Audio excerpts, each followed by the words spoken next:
जगाला शांतीचे संदेश देणारे महामानव परमपूज्य तथागत सम्यक संबुद्ध तथागत गौतम बुद्धांच्या चरणी माझा त्रिवार वंदन आणि त्याच बुद्धांचा धम्म जगाच्या पाठीवर उघडकीस आणणारे महामानव विश्वरत्न भारतरत्न डॉक्टर बाबासाहेब आंबेडकर यांच्या अथांग ज्ञानाच्या महासागरास माझं कोटी कोटी अभिवादन।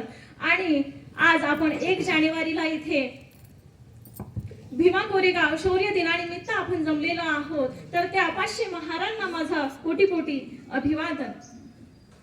तर आज मी आपल्या समोर 2 संदर्भ मांडणार आहे आणि त्या 2 संदर्भाचे 2 उदाहरणं देणार आहे। जर आपली अनुमती असेल आणि उन्हाचे जर चटके तुम्ही सहन करू शकत असाल 15-20 मिनिटांसाठी, तर मी ते आपल्या सगळ्यांच्या समोर सांगणार आहे। अनुमती आहे काय? ठीक आहे। तर ह्या 2 संदर्भापैकी एक संदर्भ मी घेणार आहे। 1600 ते 1700च्या दरम्यानचा हा पूर्वार्ध आणि 1700चा उत्तरार्ध हा आहे।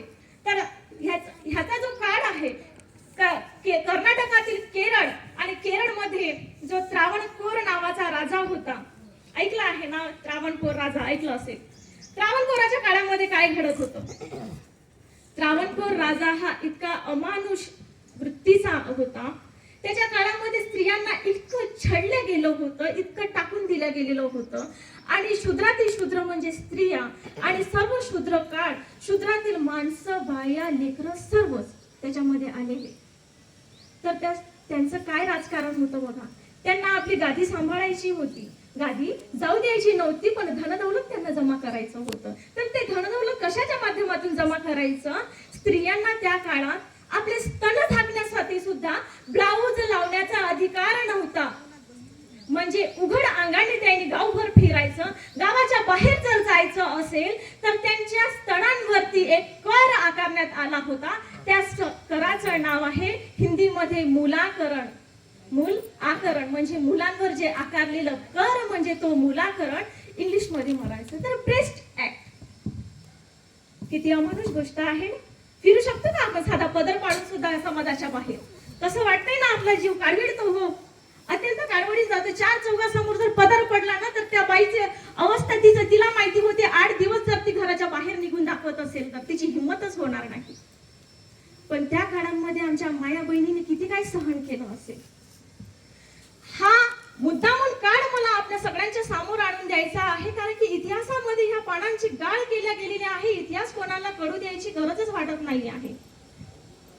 का बरं वाटू देत नाही आहे? कारण की आपली कुठेतरी बुद्धी कुजबुज होते आहे, जे आहे त्याला ऍक्सेप्ट करण्याची आपली बुद्धी चालू आहे, पण घडणाऱ्या घटनांवर प्रश्न विचारण्याची आपली बुद्धी आपल्यासाठी तयारच होत नाही आहे।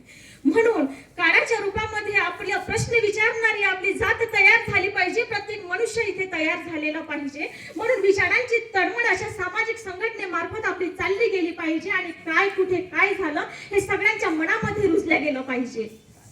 तर काय होतं? त्रावणकोर राजांनी आपल्या स्त्रियांना कुठल्याच प्रकारचा म्हणजे वस्त्र लावण्याकरिता त्यांना अनुमती दिली नव्हती। मार्केटच्या बाहेर जायचं असेल, मार्केटिंग म्हणता येत नाही त्या काळात, मार्केट तर होतच नाही, पण घराच्या बाहेर जरी निघायचं असेल तर त्यांना आपल्या वरचं जे अंग आहे ते बिलकुल झाकायचं नाही, त्यांनी उघडपणे जायचं। आणि उघडपणे जायचं असेल, एखाद्या स्त्रीने जर त्याच्यावर मात करायची असेल, तिला जर त्या लज्जा झाकायची असेल तर त्याच्यावरती त्या त्रावणकोर राजाला कर द्यावा लागत होता। आणि त्यातल्या त्यात ही वृत्ती अशा प्रकारची होती, ज्या स्त्रियांच्या स्तनांचा आकार हा जेवढा कमी असेल तिच्याकडनं तो कर कमी आखला जात होता, आणि ज्या स्त्रियांच्या वरचा भाग हा जास्त असेल तर त्या स्त्रियांकडनं हा कर जास्त आकारण्यात येत होता। ही नैसर्गिक देण आहे, कोणा आई बाबांची देण नाही आहे, ज्याला आपण कर रूपात देत होतो। हा माणूस छळ आपल्याला सहन करण्या इतपत होता काय? इतिहासात आपण वाचतो काय वाचतो, किती दर्जाची पुस्तकं वाचतो, हे आपल्या मेंटॅलिटी वरून तयार होते। इतिहास सांगायला कोणी तयार नाही। त्याच्यानंतर मग ह्या अत्यंत जाचाला त्रासून तिथे एक शूरवीर स्त्री तयार झाली। ह्या जाचाला तिला सामोर जायचं नव्हतं आणि हा जाच पुन्हा सामोर जाऊ द्यायचा नव्हता, तर तिथे एक नंगेरी नावाची स्त्री होती, तिचं नाव आहे नंगेरी। तिने काय केलं? तिच्यावरती जास्त कर लादण्यात आला होता। मग त्या जास्त कर देणार कुठून? रोजी रोटीचा सवाल नाही, शेतीवाडी नाही, मग तो तो आकार देणार कुठून होता? तिने तर आपलं वस्त्र धारण करून तिने आपला लज्जा झाकण्याचा प्रयत्न केला. पण त्या राजाला जेव्हा कळलं की हिने ह्या नगेरी नावाच्या स्त्रीने आपल्याला कर दिलात नाही आला आहे, तर तुम्ही जा आणि तिच्याकडनं कर वसूल करून आणा. जेव्हा ते सैनिक नगेरीच्या घरी गेले तर तिने लज्जास्पद आपलं दार बंद केलं आणि म्हणाले की मी हे कर देऊ शकत नाही, मी तुम्हाला फेसअप करू शकत नाही, माझ्याकडे तेवढे पैसे नाही आहे. पण कर देणं हा अचूक उपाय होता, त्यांना द्यावंच लागत होतं. कुठल्या ना कुठल्या का रूपात होईना हा कर द्यावंच लागत होता. मग ती देणार कुठून? तर यात जाचाला त्रासून नंगेरीने काय केलं, आपले दोनही स्तन कापून जिथे शेतात जायची, शेतातला जो हसिया होता, काय म्हणता तुम्ही, विडा, त्या विडाने आपले दोन्ही स्तन कापून त्या कर मागायला आलेल्या व्यक्तींच्या हातामध्ये ते दोन्ही स्तन दिले. इतपत हे कृत्य करण्यात आलेलं होतं. ह्या ज्याच्याला त्रासलेली ती नंगेरी होती. आजपर्यंत हा काही त्रास एकटीनेच सहन करत आलेला होता का? संपूर्ण स्त्रिया त्याच्यामध्ये गुरफटल्या गेलेल्या होत्या, पण आवाज उठवणारी मात्र एक नंगेरी होती. आणि होणारा जो रक्तस्राव होता त्याच्यामध्ये तडफडून तडफडून तिचा जागीच मृत्यू झाला. ही बातमी जेव्हा त्रावणकोर राजापर्यंत गेली की अशा पद्धतीचा आपण जे कर लादण्यासाठी गेलो होतो, पण हा कर काही मिळाला नाही, पण त्या नंगेरीने असं काही कृत्य केलं आहे. राजांच्या कानावर गेली ती गोष्ट. आणि जेव्हा त्या नंगेरीचं चित्त, तिचं जे पार्थिव शरीर आहे त्या घाटावरती जाळण्याकरिता गेलं होतं, तर तिच्या पतीने सुद्धा या होणाऱ्या जाचाला त्रासून तिच्या पतीला हा त्रास सहन झाला नाही की कुठपत हे कृत्य चालत राहणार आहे आणि मी या राजाच्या समोरही जाऊ शकत नाही. तर त्यांनी तिच्या चितेवरती आपला आत्मत्याग केला, आत्मदाह केला. हे अखंड भारतातलं पहिलं प्रकरण होतं जे सतीप्रथेच्या रूपामध्ये एक पुरुष जो आपल्या पत्नीच्या चितेवरती दाह गेला होता, सती गेलेला होता. आहे ना कृत्य केलेलं.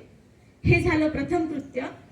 आणि त्याच काळामध्ये हा केरळचा प्रकार त्रावणकोर राजाचा आणि तेथीलच महाराष्ट्रामध्ये आलेली होती ही पेशवाई. पेशवाईच्या काळामध्ये काय घडत होतं? 4 वर्णामध्ये आपला समाज पाडला गेलेला होता. 4 वर्णामध्ये समाजाची मांडणी केल्या गेलेली होती आणि त्यापैकी शूद्रातिशूद्र आणि शूद्र म्हणजे महार कम्युनिटी आणि सर्व जेवढे काही चांभार, महार, मांग, इतरस्त जेवढे काही आहेत ते शूद्र आहेत. तर त्यांना कुठल्याच प्रकारची मुभा नाही, काही नाही. ते बाहेर जाऊ शकत नाही, लढाया लढू शकत नाही किंवा आपल्या मागण्यांसाठी ते लढू शकत नाही. अन्याय अत्याचार हा चालूच होता, कुठल्या रूपात चालू होता हा सगळ्यांना सांगणे इतपत आहे. पण इतिहास कुठेतरी गाडला जातो, आपल्या मुलांपर्यंत तो पोहोचवू दिला जात नाही.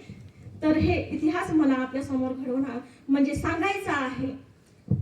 तर पेशवाईच्या काळामध्ये आपण बघित आलो असेल की शिवाजी महाराजांच्या काळामध्ये मांग, महार, मातंगांना त्यांच्या काळामध्ये युद्धामध्ये लढाया लढण्यासाठी ते पुरुष मंडळी जायची, लढायामध्ये सामील व्हायची. त्याच्यानंतर शिवाजी महाराजांचा वध झाल्यानंतर त्यांचे पुत्र श्री संभाजी महाराज यांच्या काळात सुद्धा मांग, मातंग महारांना युद्धांमध्ये सामील केल्या गेलेलं होतं. पण संभाजी महाराजांचा आता आपण छावा पिक्चर बघितला असेल, यदा कदाचित सर्वांनी बघितला असेल तो चित्रपट. त्या चित्रपटामध्ये काही चित्र गाडले गेलेले आहेत, पण त्याच्यावर आपण प्रश्न विचारला नाही. वा पिक्चर छान आहे, खूप मस्त आहे, सगळ्यांनी बघायला पाहिजे. पण इतिहास कुठेतरी गाडला गेला आहे हे आपल्याला कळलं नाही आहे.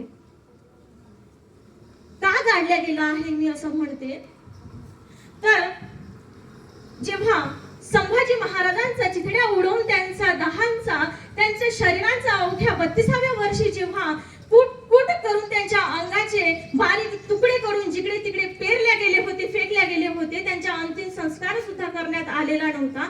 हा करणारा कोण होता? तर मुघल बादशाह औरंगजेबाने हे प्रकरण घडवून आणलेलं होतं. पण जेव्हा एखाद्या गटावर, एखादी उच्च गटावर जर दुसरा व्यक्ती त्याच्यावर आक्रमण करत आहे, अ गटावर जर ब गट आक्रमण करत आहे आणि ब गटाचा जेव्हा विजय होत आहे, तर त्या ब गटाचा विजय झाल्यानंतर संपूर्ण जे शासन आहे ते ब गटाचं चालायला पाहिजे ना. म्हणजे संभाजी महाराजांचा वध झाल्यानंतर काय यायला पाहिजे होती? मोगलाही. मोगलाई यायला पाहिजे होती ना, कारण की संभाजी महाराजांचा वध मोगल बादशाहाने केलेला होता, औरंगजेबाने केलेला होता. प्रश्न येतो मग पेशवाई आली कुठून? सांगतो का इतिहास पेशवाई आली कुठून? अजूनही हा इतिहास दाखवला जात नाही, सांगितलं जात नाही. बोलणार त्याच्या जीवा काटल्या जातात आणि त्यांच्या वाचा फोडल्या, त्यांना वध केल्या जातात. कारण की हा प्रश्न विचारूच दिला जात नाही. पेशवाई आली कुठून? आता आपण बघतो, आता सध्याच या काळामध्ये आताच इलेक्शन होऊन गेलेलं आहे. सत्ताधारी पक्ष, विरोधी गट आणि एक अपक्ष उमेदवार लढणारे जे काही गट होते, पण ते अपक्ष जे उमेदवार लढत होते त्यालाही कुठे ना कुठे एखाद्या सत्ताधारी पक्षाचा पाठिंबा होताच. तो समोर एकटाच आलेला होता का?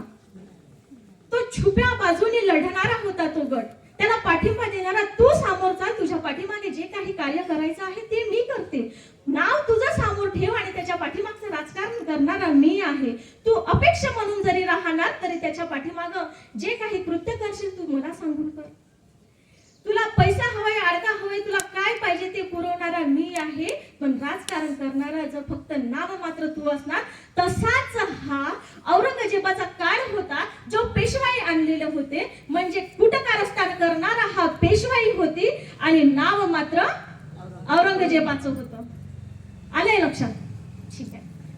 तर या पेशवाईच्या काळामध्ये जे मनुस्मृती लिहिलेली होती इसवी सन 200 पूर्व तर इसवी सन 200 नंतर पर्यंतची जी मनुस्मृती लिहिलेली होती ते पेशवाईने परत शतकांच्या नंतर उघडकीस आणली आणि वर्णामध्ये परत हा गट विभागला गेला आणि शूद्रांना परत या कुठल्याच कार्यामध्ये सहभागी केलेलं नव्हतं. स्त्रियांना नाही, काही नाही, पुरुषांना नाही, बालकांना नाही, अन्नाला त्रास, पाण्याला त्रास, म्हणजे कुठल्याही पद्धतीचं त्यांचं जीवन म्हणजे कुत्र्यापेक्षाही कुत्रा. आपल्या दारात कुत्रा आलं, नाही द्यायचं अन्न आपण हाकलून लावतो, तशा पद्धतीचं हे जीवन मांग, महार, मातंग, ओबीसी सगळ्यांचा प्रति होतं. ब्राह्मण वर्ग सोडता.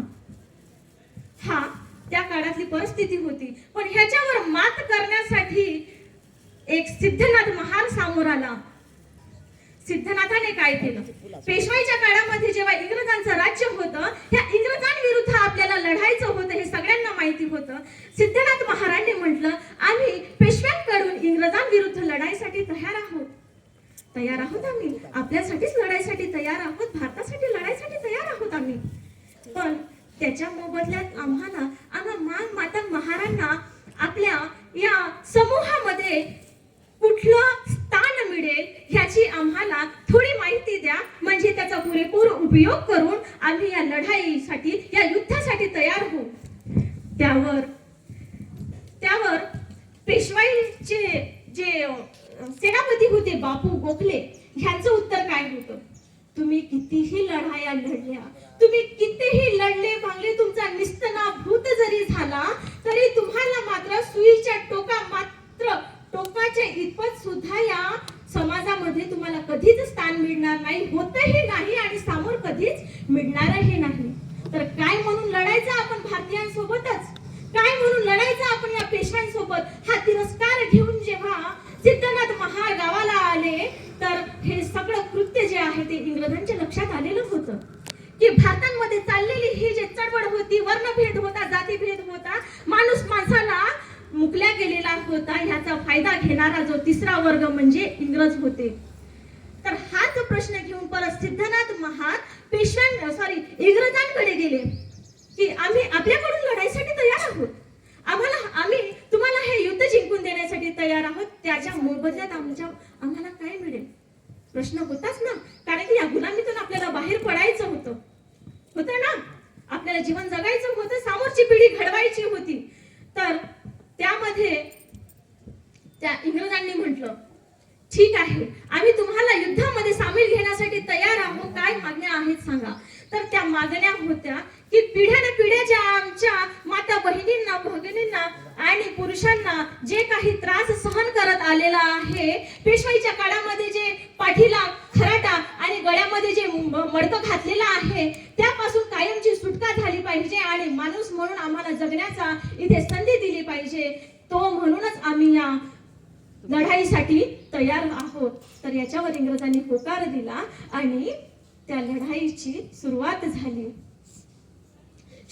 पुणेच्या शिरूर येथून 40 मैल 40 ते 45 मैल पायी चालत आलेले हे महार सैनिक, महार कम्युनिटी, अन्नाचा दाना नाही, पोटात पाणी नाही, तरी मात्र विचारांची तडमड जी होती ना, ती कडकड मात्र त्यांना उपाशी पोटी राहू देत नव्हती. कारण की बुद्धीला मात्र त्यांची चालना एकच होती की येणाऱ्या समाजाला आम्हाला बाहेर काढायचं आहे. या फाटक्या साड्या नेसणाऱ्या बायकांना आणि जे तोंडाला खापर लागलेला आहे, पाठीमागे झाडू लागलेला आहे, तो कायमचा आमचा निघाला पाहिजे. ही क्रूर भावना त्यांच्या मनामध्ये आरूढ होती आणि त्याच्यातून निघायचं होतं.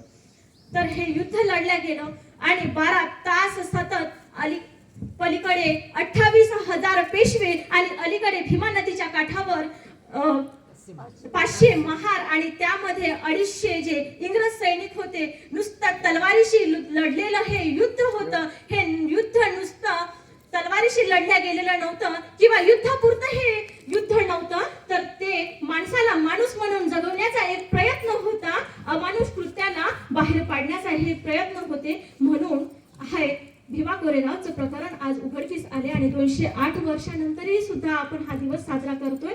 कारण की आपल्याला माणूस म्हणून जगण्याची इथे संधी दिली गेली आहे. त्यांना मानवंदना अर्पण करण्यासाठी आपण इथे जमलो आहोत आणि जे कोणी जमत आहे हा तो दिवस विसरू शकत नाही, म्हणून आपण इथे जमत आहोत. आहे की नाही तडमड होती ना? तडमड होती. ही तडमड सगळीपर्यंत आताही पोहोचली पाहिजे. म्हणून हा दिवस जिथे तिथे भीमा कोरेगाव शौर्य दिन म्हणून साजरा करतो आणि त्या जिंकलेल्या ज्या युद्धभूमीवरती आहे त्यावेळेस 20 महार मारले गेले आणि त्या 20 महारांचा उल्लेख त्या काळ्या दगडावरती, शिलालेखावरती तत्कालीन इंग्रज सरकारने तिथे भीमा कोरेगाव शौर्य